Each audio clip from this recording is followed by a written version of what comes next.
Congratulations. If you're watching this video, it means you've put together 15 high quality spiritual connections. So now what we're going to do is we're going to look at what does it take to make future connections.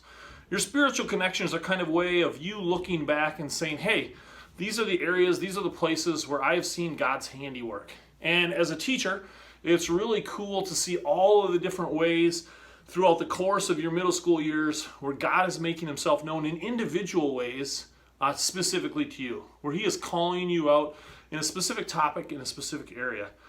Now, that's really like the idea of what is God saying to me, right? So like you look back and you kind of identified, hey, here's 15 areas where I saw some way that God was speaking specifically to me.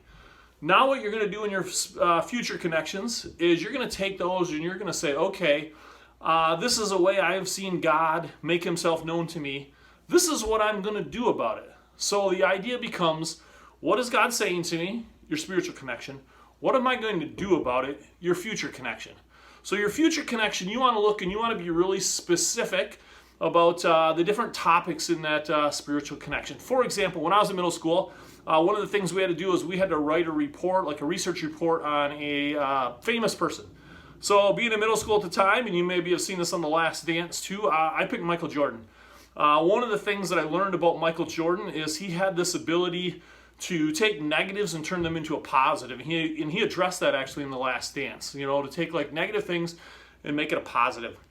And I learned that through doing that report. And one of the things I said to myself in middle school, when I go into high school sports, is I want to make sure I have what I called a PMA, a positive mental attitude, which meant if a coach asked you to run line drills, I'd try to finish first. If I couldn't finish first, I'd try to finish in the top three. If you were asked to like shoot a certain number of free throws, I'd always try to do more than that. And just try to lead other people by being encouraging. So that's one of the things. I took a spiritual connection. I realized we're called to be people of joy. And I learned that through language arts. And then what I did is I said, you know what, I'm going to take that into high school. And as I compete in a high school level, and then when I competed on a college level as well, I was able to say, you know what, I want to do that with a positive spirit about me. And then I've actually tried to carry that into my life. I try to each day choose to be positive and choose to try to be positive with the people around me. So you can see here, there are some details just about like how to write a future connection.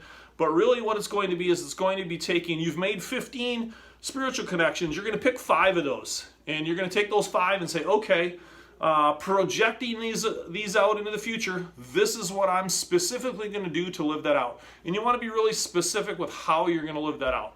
So that's really the idea of writing a future connection. It's taking a current spiritual connection and projecting it into the future. Again, you got to do 5 of those. Good luck. God bless.